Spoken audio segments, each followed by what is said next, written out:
Hello everyone, welcome back to my channel. तो पिछले दो वीडियोस में हमने विसर्ग से उत्वम और विसर्ग से रुत्वम को बहुत ही अच्छी तरह से समझ लिया था। अब आज के इस वीडियो में हम विसर्ग संधि को कंटिन्यू करने वाले हैं और उसमें जो हमारा तीसरा नियम है विसर्ग का लोप, उसे करने वाले हैं। तो अब ये लोप शब्द का अर्थ क्या होता है?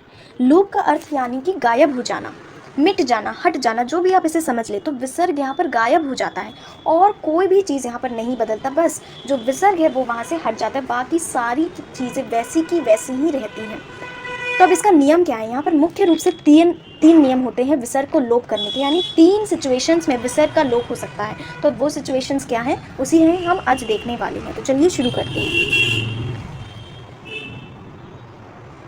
तो पहला सिचुएशन हमारे पास क्या है कि सह एषः के बाद यदि अ को छोड़कर कोई भी स्वर हो, कोई भी, अ को छोड़कर कुछ भी, और यदि कोई भी व्यंजन हो तो विसर्ग का लोप हो जाएगा। यानी कि सह एषः के बाद सिर्फ अ होना चाहिए, और हमें तो पता है कि सह एषः के बाद यदि अ होता है तो क्या हो जाएगा? विसर्ग का उ हो जाएगा। ये तो पहले वाले नियम से ही आ रहा है, क्योंकि सह एषः के अंत में क्या है? अ ही है ना। विसर्ग से पहले तो अ है, श में भी ह छुपा है और स में भी अ छुपा है। तो इसलिए अगर अ होता है तो विसर्ग का उ हो जाएगा। लेकिन यदि अ नहीं होता है और उसके अलावा कोई भी स्वर हो, कोई भी व्यंजन हो, तो उसका विसर्ग का लोप हो जाएगा, यानी कि विसर्ग हट जाएगा। तो कुछ एग्जाम्पल्स देख लेते हैं।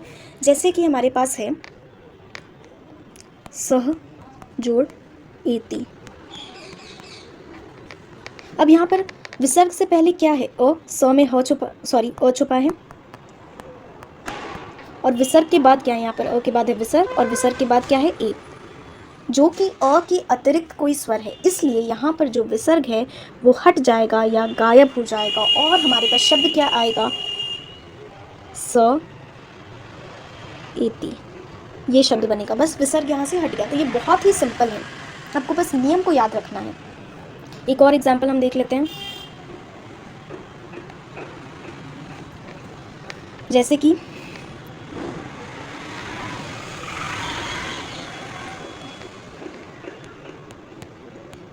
एषः याति। अब यहाँ पर क्या है हमारे पास? श हलंत जोड़ अ जोड़ विसर्ग जोड़ य। तो विसर्ग से पहले है अ, लेकिन विसर्ग के बाद क्या है? य, यानी एषः के बाद क्या आ रहा है? एक व्यंजन आ रहा है। और हमने नियम में क्या पढ़ा कि अ के अतिरिक्त यदि कोई भी स्वर या फिर व्यंजन हो तो विसर्ग का लोप हो जाएगा। तो यहाँ पर भी विसर्ग हमारा कट जाएगा, गायब हो जाएगा, और हमारे पास शब्द क्या बनेगा? एष याति, ये शब्द हमारे पास बनेगा। तो हम इसे एक साथ नहीं लिखते हैं, हमने बस विसर्ग को हटा दिया। तो ये हो गया पहला नियम। अब दूसरा नियम क्या है उसे भी देख लेते हैं। दूसरा नियम हमें यह कहता है कि यदि विसर्ग से पहले अ है और विसर्ग के बाद अ को छोड़कर कोई भी स्वर हो, ध्यान रहे कोई भी, लेकिन अ को छोड़कर ई हो, ए हो, कुछ भी एक्सेट्रा, ठीक है, तो विसर्ग का लोप हो जाएगा, यानी कि विसर्ग यहाँ से गायब हो जाएगा। ठीक है, जैसे कि हमारे पास शब्द है बाल जोड़ आगत। तो अब यहाँ पर क्या है? ल में अ छुपा है, तो विसर्ग से पहले हमारे पास अ है, लेकिन विसर्ग के बाद आ है जो कि अ के अतिरिक्त कोई स्वर है, इसलिए यहाँ पर विसर्ग का लोप हो जाएगा, और हमारे पास क्या बचेगा? बाल आगतः, बाल आगतः। ठीक है, ये हमारे पास शब्द बचेगा। और अगर आपको कोई कन्फ्यूजन है तो आप ऐसे भी याद रख सकते हैं कि आपको तो पता ही है, यदि विसर्ग से पहले अ है और विसर्ग के बाद अ होता है तो वहाँ पे तो विसर्ग का उ हो जाता है, लेकिन यदि अ नहीं है तो विसर्ग का लोप हो जाएगा। बहुत ही सिंपल है। विसर्ग से पहले यदि अ है और उसके बाद भी अ है तो विसर्ग का तो उ हो जाता है, ये तो हमने पढ़ लिया। लेकिन अगर अ नहीं है, उसके अलावा कोई स्वर है, तो विसर्ग का सिंपल सा है, लोप हो जाएगा। तो ये था दूसरा नियम। अब हम आते हैं तीसरे नियम पर। तीसरा नियम हमें क्या कहता है? तीसरा नियम हमें यह कहता है कि यदि विसर्ग से पहले आ हो और उसके बाद वर्गों के तृतीय, चतुर्थ या पंचम वर्ण में से कुछ भी हो, तीसरा, चौथा या पांचवा वर्ण, या फिर य, र, ल, व, ह, या फिर कोई भी स्वर, अन्य कोई भी स्वर हो सकता है तो विसर्ग का लोप हो जाएगा, यानी कि विसर्ग हट जाएगा वहाँ से। तो अगर आपको ध्यान होगा कि जब हमने विसर्ग से उत्वम पढ़ा था तो हमने क्या बोला था कि विसर्ग से पहले यदि अ होगा और विसर्ग के बाद भी यदि अ हो, तृतीय चतुर्थ पंचम वर्ण हो या य र ल व में से हो तो विसर्ग का उ हो जाता है। रुत्वम में हमने क्या बोला था कि विसर्ग से पहले आ को छोड़कर, तो हमने अ को हटाया, ये तो समझ में आता है क्योंकि अगर अ होगा तो वो उ बन जाएगा। लेकिन हमने आ को क्यों हटाया, तो इसका जवाब यहाँ पर है। हमने आ को इसलिए हटाया क्योंकि अगर विसर्ग से पहले आ रहेगा और उसके बाद वर्गों के तृतीय चतुर्थ या पंचम वर्ण में से कोई आता है या फिर य र ल व में से कोई आता है तो विसर्ग का लोप हो जाता है। अब आई होप कि आपको यहाँ तक सारी चीज़ें क्लियर होंगी कि हमने आ को वहाँ पर क्यों हटाया था। इसलिए हटाया था क्योंकि यदि आ रहेगा तो वहाँ पर विसर्ग का लोप हो जाएगा। तो अब हम यहाँ पर कुछ एग्जाम्पल्स देख लेते हैं। देवा जोड़ इंद्र, ठीक है। तो अब यहाँ पर विसर्ग से पहले हमें बहुत ही क्लियरली दिख रहा है कि आ है और उस आ के बाद एक स्वर है, तो इसलिए यहाँ पर विसर्ग का लोप हो जाएगा, विसर्ग गायब हो जाएगा और हमारे पास बचेगा देवा इंद्र, ठीक है। एक और एग्जाम्पल देख लेते हैं।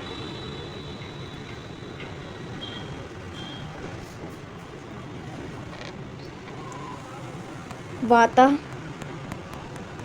जोड़ वांति, ठीक है। अब यहाँ पर भी क्या है, विसर्ग से पहले हमारे पास आ है और विसर्ग के बाद व है। क्योंकि विसर्ग से पहले आ है इसलिए विसर्ग का यहाँ पर लोप हो जाएगा, विसर्ग गायब हो जाएगा और हमारे पास क्या बचेगा, वाता वांति, ठीक है।